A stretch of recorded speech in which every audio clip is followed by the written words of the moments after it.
北韩特种部队轮番展现惊人战斗必杀技。近期北韩派出3000兵力支援俄军，包含精锐部队暴风军团。而日媒前进南韩采访一名退役士兵，18年前逃离北韩的他亲口证实，暴风军团真实存在。第11防風軍団で上級兵士として服務していたんです。防風軍団は北朝鮮軍で最も強い部隊です。誰も近寄れません。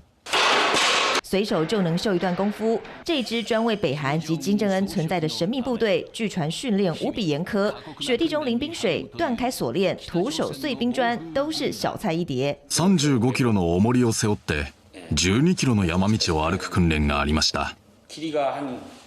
他に長さ3メートル、重さ120キロから150キロほどの丸太を2人で担ぐ訓練もありました。李姓士兵说，影片中的训练都是货真价实，包括要练铁砂掌，就为了在战斗中瞬间置敌于死地。北朝鮮軍は給料はないに等しいのですが、食事の面では2日に1回は鶏1羽が支給されるという。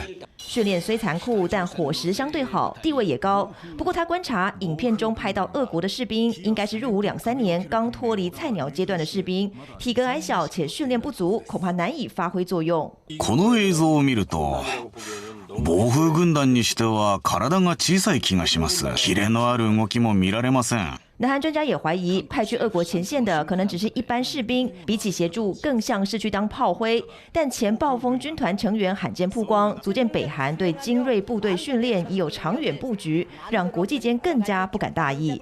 3立新闻柯雅涵报道。